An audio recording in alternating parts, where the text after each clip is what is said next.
The road wasn't supposed to be there. According to Google Maps, the neighborhood ended in a cul-de-sac. According to the city council, no expansion permits had been issued in over a decade. According to everyone who lived in the neighborhood, there had never been a school there, let alone a crossing guard. But when we drove past that Sunday morning after the storm cleared, the road was paved. Slick black asphalt, fresh and steaming in the fog. And right in the middle of it stood a man in a faded fluorescent vest. No cars. No crosswalk paint.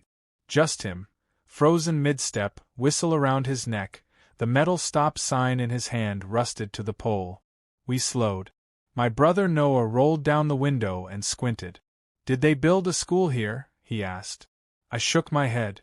"There's no school." The man didn't move. His cap was slightly off-center, his head cocked like he was listening to something.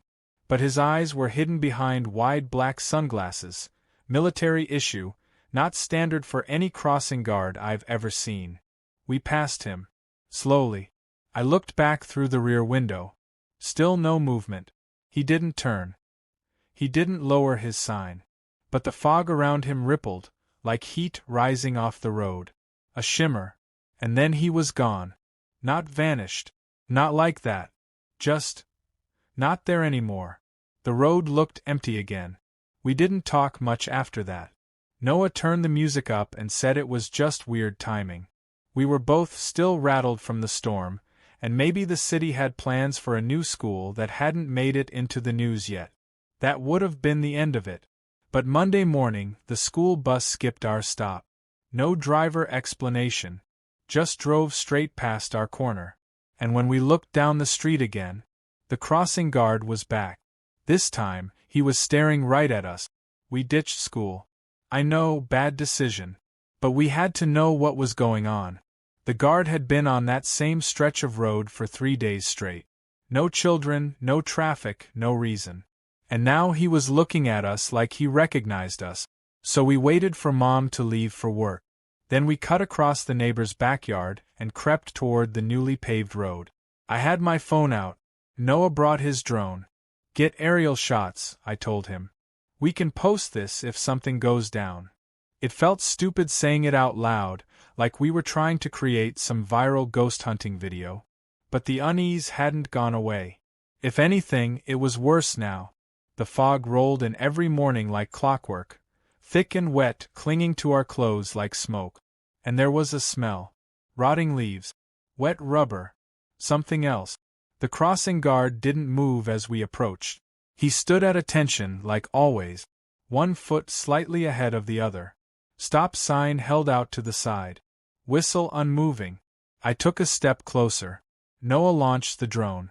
The second the rotors spun up, the guard raised his hand. Not in warning. In greeting. Like a wave. Slow. Almost robotic. I froze. Noah swore behind me. "Dude, look at the road." The asphalt was bubbling. Tiny, pulsing air pockets popping open like boils across the street surface. Steam hissed out of them, and with it came a sound. Like whispering. Dozens of overlapping voices, layered and broken. Noah turned to run. I grabbed his arm. The guard took a step forward. That's when we noticed the rest of him. The vest? It was stitched to his skin. Literally, threads poking through flesh at the collarbone and shoulder. His arms were pocked with needle marks. Bruises trailed down both forearms like handprints, old and finger-shaped. And there was a badge. But not a real one. It was hand-carved into his chest with something jagged. Not ink. Not a patch. Just raw, brutal carving, scabbed over and reopened 100 times. He looked at me. Not just stared, looked. Deep, like he was counting my breath. Then he smiled. His teeth were too clean. Too perfect. And then the ground beneath Noah gave out. No crack, no warning. Just gone. Like something had peeled the road open and pulled him under. I lunged forward and caught his arm. My legs were sliding, my fingers slipping in what felt like hot tar. It burned, right through my jacket into my skin. The guard didn't move. He just watched. And then he nodded. Just once. The tar let go. Noah scrambled back onto solid ground, panting and shaking. We didn't stop running until we got back to our yard. Not the street. Not the sidewalk. The yard. As if the grass still meant something safe. We didn't tell anyone. But the next morning there was a note taped to our front door. It wasn't written. It was stitched. Thread through paper. Red thread, spelling 5 words in perfect block letters. You're late to class again. The first story wasn't the only one tied to that road.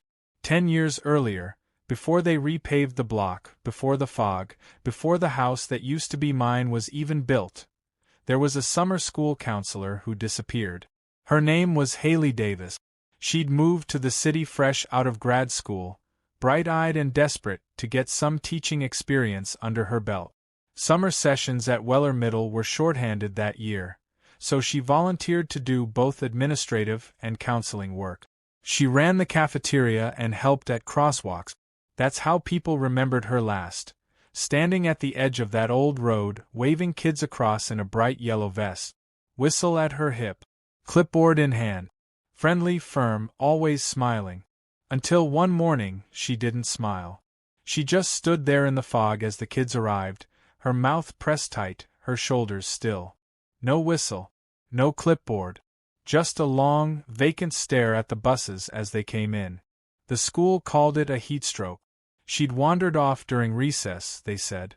Probably got turned around in the woods behind the school's south fence. They filed a report and posted signs. The principal made a speech in the cafeteria. Counselors were brought in. But they never found her.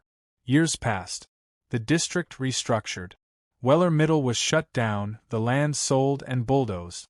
A few homes went up, and nobody talked about Haley Davis again. Until the day I saw her last. Because when I looked through that fog, 3 blocks from my house, I saw her. The same yellow vest. The same posture. But this time, her head turned too far when she looked at me. It rotated too smooth. Too quiet. And her eyes were gone. 2 black pits. Not bleeding. Not rotted. Just empty. Like something inside had hollowed her out, made room for something else. The whispering came back. But it wasn't just words this time. It was names. I heard mine. Then Noah's. Then names I didn't recognize, but I knew they were people. Kid. Former residents. Like roll call. And then the ground behind her cracked open, and the road swallowed her whole. No struggle. No sound. Just a low gurgle, and the fog folding over itself like a closing hand. The last story came from someone who should have known better. Officer Reddick had patrolled the neighborhood for over 20 years. He was one of the guys who laughed at ghost stories and rolled his eyes when teenagers talked about the haunted crossing guard.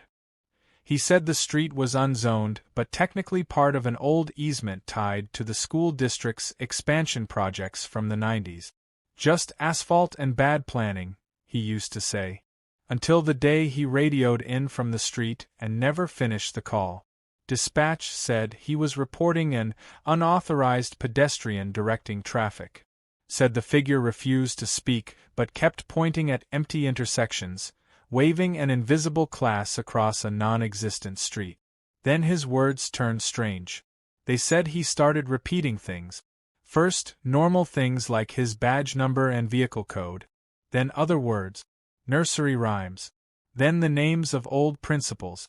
Names of students who had moved or died. He said one name twice. Kelsey Brent. That name meant something to my mom. She looked it up and turned pale. Kelsey Brent was a 12-year-old girl who vanished from Weller Middle in 1994. She was the last student Counselor Davis marked present that day. When backup arrived, they found Reddick's patrol car idling on the road, lights off, doors open. No Reddick. Just his vest. Folded on the hood. Not his uniform vest. A crossing guard vest. Yellow. Old. Stiff like it had been soaked and dried a dozen times. It was pinned to the hood with a sharpened stop signpost, driven through the fabric into the metal like a warning stake. There was one thing scratched into the hood beneath it. 3 words. In perfect block print. Final bell rang. And the air smelled like scorched rubber and bleach. From then on, the city issued a new traffic directive. Don't patrol that road. Don't reroute buses near it. And whatever you do, don't talk to the person in the vest, because if they know your name, they can call you back. Even if you've left. Even if you've moved across the country. Even if you never went to that school. If they take roll and say your name, the ground remembers. The road pulls. And the fog will find you. We didn't grow up in that neighborhood. Me, I was raised in Clear Springs, a town 3 hours out with one light and no crosswalk. I only heard about Weller Lane when I started dating Mark. He and his mom had lived out there when he was a kid, before she got smart and moved us into town, as he put it. I was 6 months pregnant when Mark's mother passed. She left him her old car and a single request: scatter my ashes on Weller Lane. I thought it was strange. She hadn't lived there in 20 years. But grief makes people nostalgic. So we drove out together the next Saturday. The neighborhood had changed. Mark kept pointing things out that were no longer there. There used to be a pool here. That was the Reyes' old house, gone. Right where that stop sign is?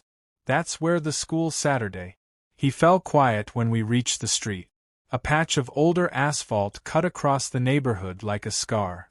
The houses stopped on either side, as if the street had drawn a line no one wanted to live near. A faded yellow sign on a pole read, "Crosswalk ahead," but the walk itself had been scrubbed away, except for one stripe still visible under layers of grime. We parked. No other cars. No mailboxes. Just the wind pushing dead leaves in slow, scattered loops. Mark stepped out, holding the urn. "I'll be quick," he said. But he wasn't. 10 minutes passed. Then 20. When I got out to check on him, he was standing in the middle of the street, frozen like a statue. I didn't understand until I was 5 feet away. He wasn't alone. Across from him was a man. Not a cop. Not a pedestrian. A man. Bald. Gaunt. Wearing a torn reflective vest and holding a whistle in one hand, unmoving. His shoes didn't match. One was a boot. The other was wrong. Not even a shoe, just a molded black slab of something shiny and uneven, like melted plastic formed into a sole. Mark looked over his shoulder at me with eyes wide and wet. I can't move," he whispered. I grabbed his arm. Nothing. He wouldn't budge. His feet were rooted like concrete. The man on the other side of the street raised one arm slowly. It was too long. The sleeve of the vest bunched at his elbow, but the arm kept going, stretching by inches until his palm pointed at us. A wind picked up. Cold. Thick. With it came the whispering. Not words. Just rhythm. FFFFT, FFFFT, FFFFT. Like static moving in waves across a radio station. The man stepped forward. And that's when I did the only thing I could think to do. I grabbed the urn, flung it into the road, and screamed. She crossed already. The ashes scattered in the wind. The man stopped, lowered his hand, tilted his head like a bird. Then he turned, and walked back into the fog. Mark collapsed to his knees, and we left the car behind. The second story doesn't start with fog. It starts with chalk. Specifically, sidewalk chalk. A girl named Bree was drawing on her driveway at the edge of Weller Lane.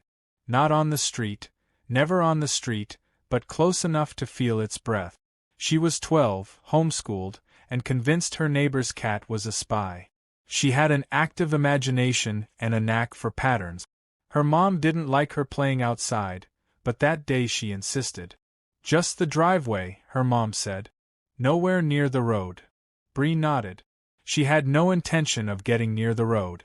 Until she saw the crosswalk reappear. Not the way you think. Not like the paint returned or someone repainted it. No. It grew back. Right in front of her, one of the stripes stretched out from the gutter like white mold blooming across concrete. Another followed. Then another. Slow. Intentional. That's when she noticed the man. He stood at the far end of the walk. No vest. No whistle. Just gray clothes. His eyes were shut. She drew faster. Circles. Spirals. Names. She didn't know why she was writing the names, only that she had to. She wrote her brother's name, her mother's name, then her own. Then the man's eyes opened. They weren't white. They weren't red. They were mirrors. And in them she saw fire. Not flames, not burning, fire in the metaphorical sense. Fury, wrath, hunger. The kind of fire that doesn't need oxygen, just names.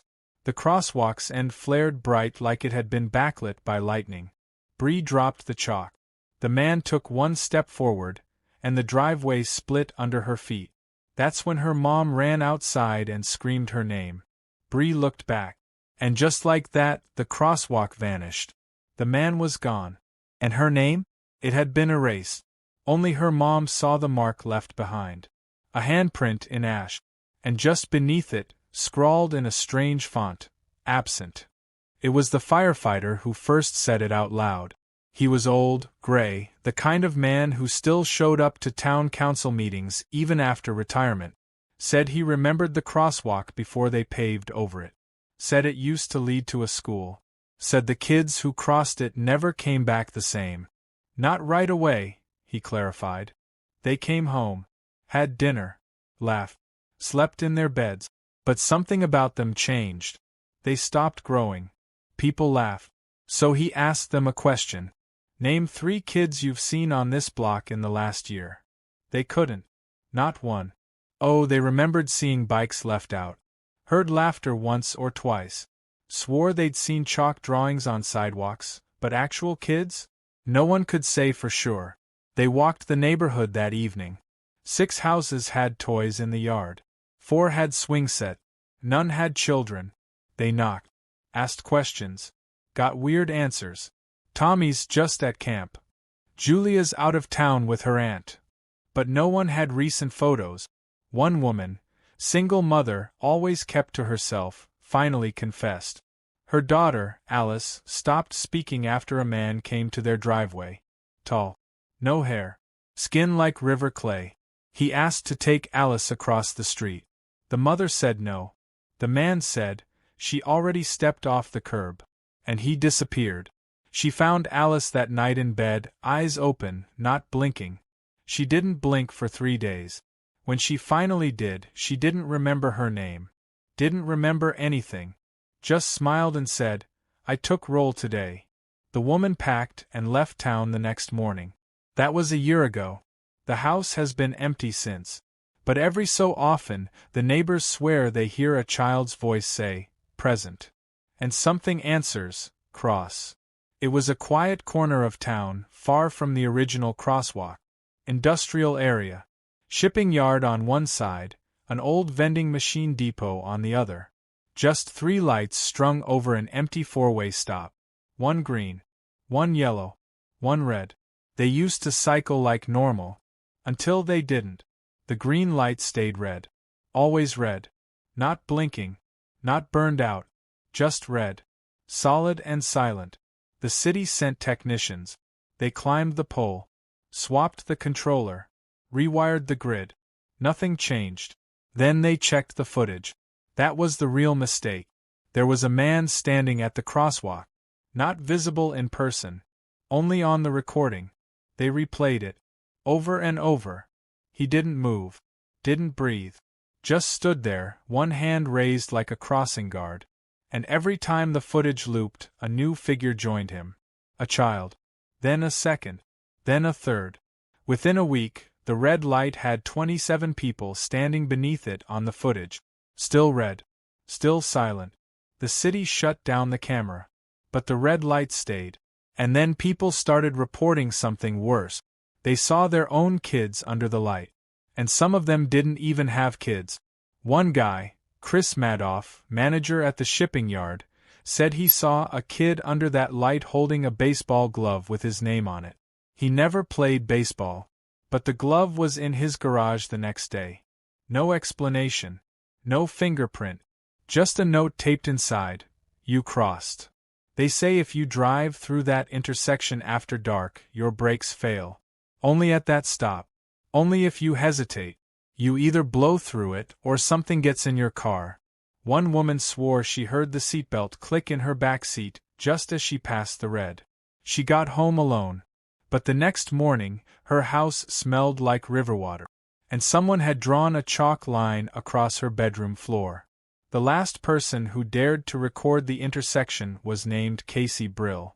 Drone pilot. Lived alone. Logical to a fault. Didn't believe in urban legends, just data. He read about the red light online, buried in a Reddit thread filled with glitch-in-the-matrix stories and grainy YouTube footage. So he set up his own rig. 2 drones. Thermal imaging.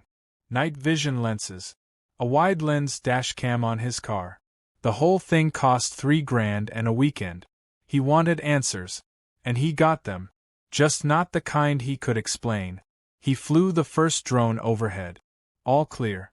The second drone hovered midair over the crosswalk. Nothing. But when he reviewed the thermal footage, there were shapes. Human-sized. Cold. 2 symmetrical. In rows. And every 10 minutes they moved forward 1 step, exactly 1. He checked the footage twice. Then again. Each figure was positioned like a student waiting in line. And at the front? One figure held up a hand. A long, gray hand. Not waving. Just waiting.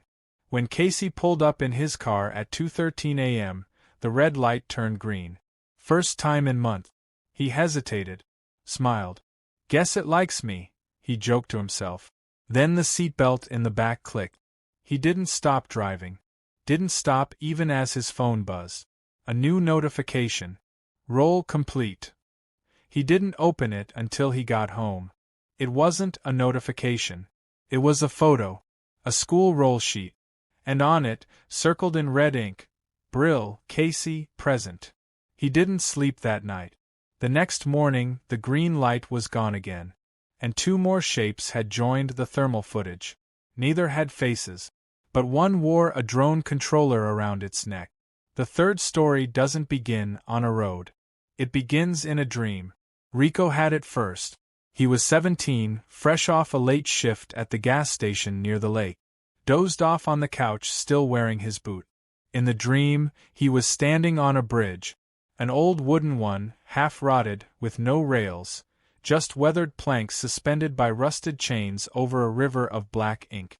Fog clung low. Everything was quiet. He could hear breathing. Not his. Then a voice whispered, "Line up." He turned around. There were children behind him. Teenagers. Maybe 30 or 40, standing silently. Some were crying. Some were asleep. All barefoot. All waiting. He turned back and saw a man step forward onto the bridge. Same description. Same posture. Same stitched neck. Only this time the ranger wore a sash. Not like a pageant. Like a crossing guard. He blew a whistle, sharp and low. One kid stepped forward. Then another. Rico tried to stop them. They passed through him like fog. He woke up screaming. 2 days later, his little brother had the same dream. And when Rico told their mom, she cried. Because she'd had it too. Then they found the bridge. It shouldn't have been there. Old forestry trail, long shut down. Dead end. But at 1:13 a.m., there it was.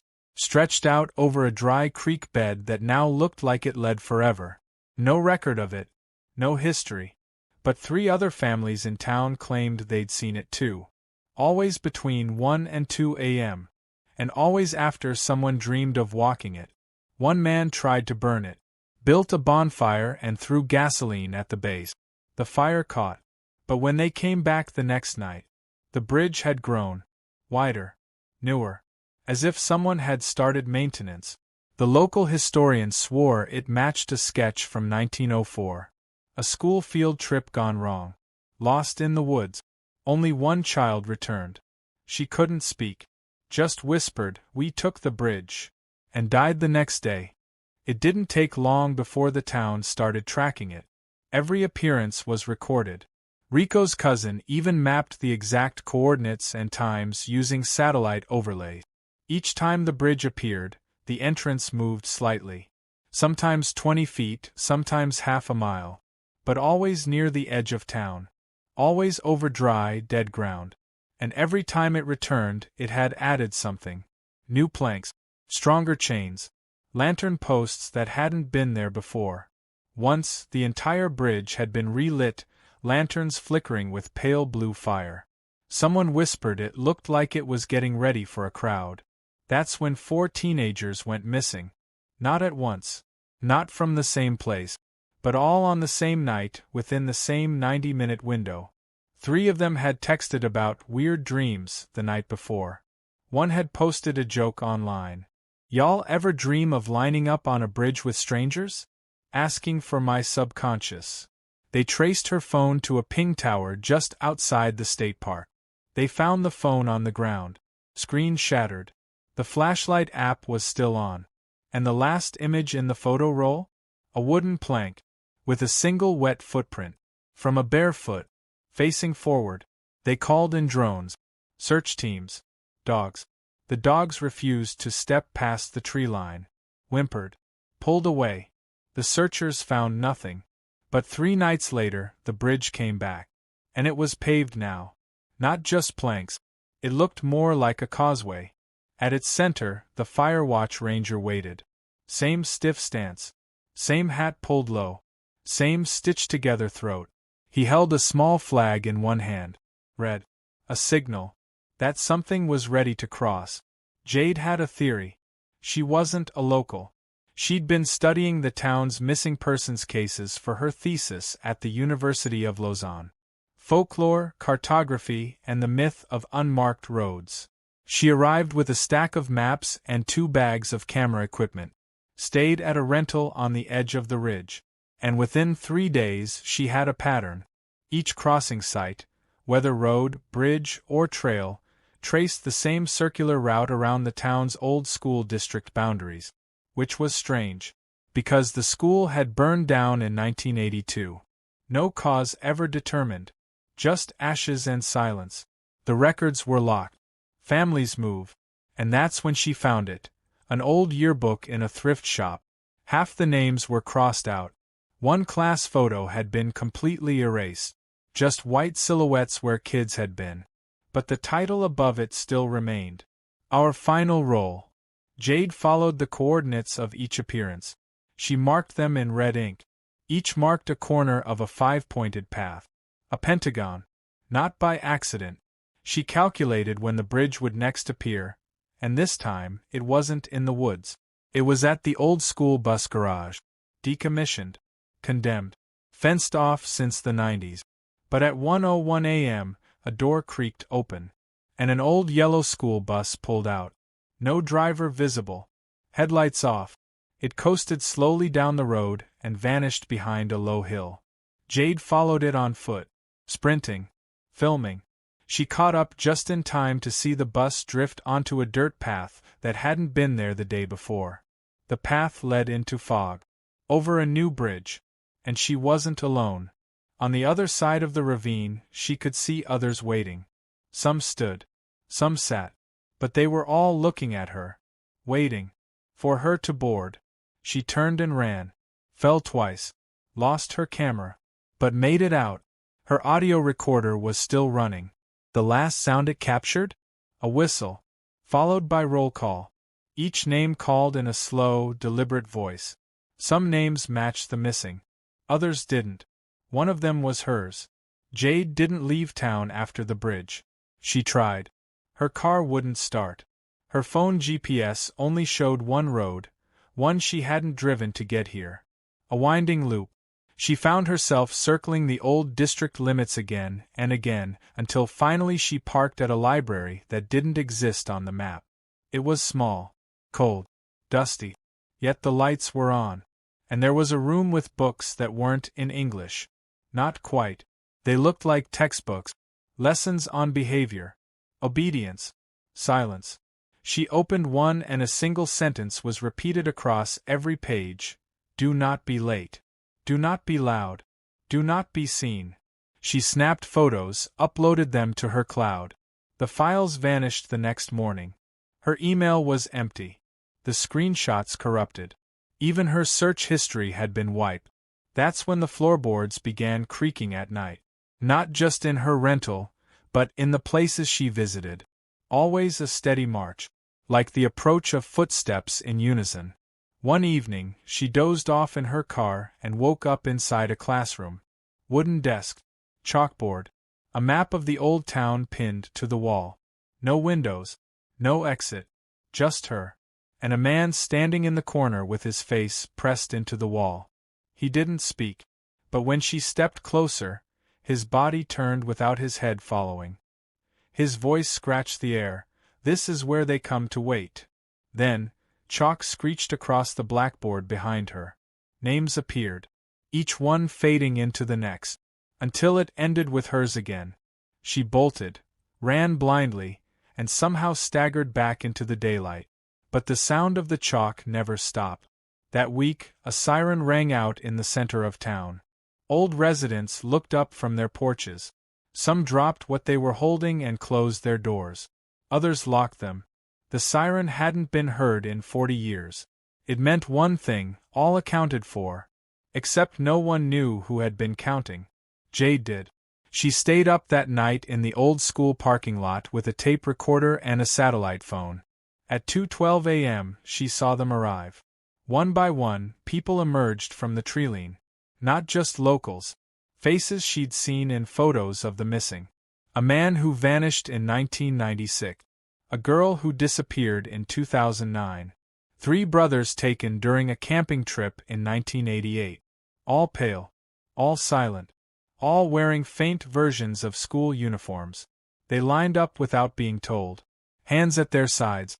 Eyes unfocused. Waiting. Then the firewatch ranger stepped forward from the dark. He held a clipboard. His hat was stitched to his skin.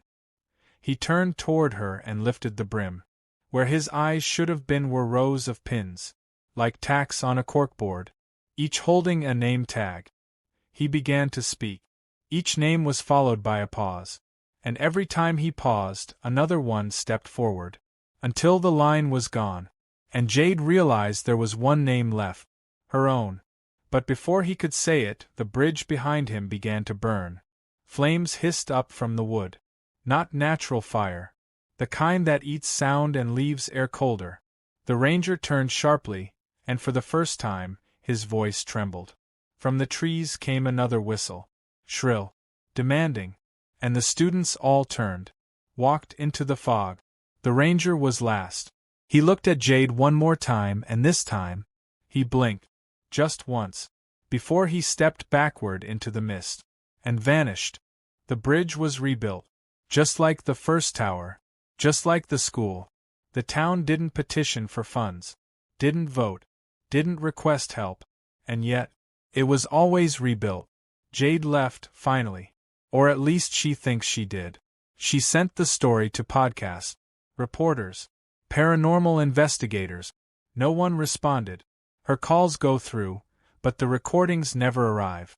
And somehow, the photos are all blurry. Glitched. Names overwritten with static. She tried to move on. Changed her name. Moved 2 states away. But every Tuesday morning, she hears the whistle. Faint. Distant. But closer than the week before. She started walking her dog a different route. Then stopped walking altogether. Then boarded the windows. Still, the shadow comes. Not at the door. But in her dreams. It always ends the same. She's standing by a street. A red light never changes. And the crossing guard, his face stitched with silence, turns toward her with a clipboard. Her name is always the only one left. And this time, she's not awake when he calls it. Final narration, designed for dictation. Some towns bury their secret. Others give them uniforms. You can change your name. You can cross 1,000 state lines. You can burn the school, pave the bridge, salt the woods. But the roll call never ends. And if you hear the whistle, don't look for the streetlight. It's not green. It's not yellow. It's still red. And he's already writing your name down.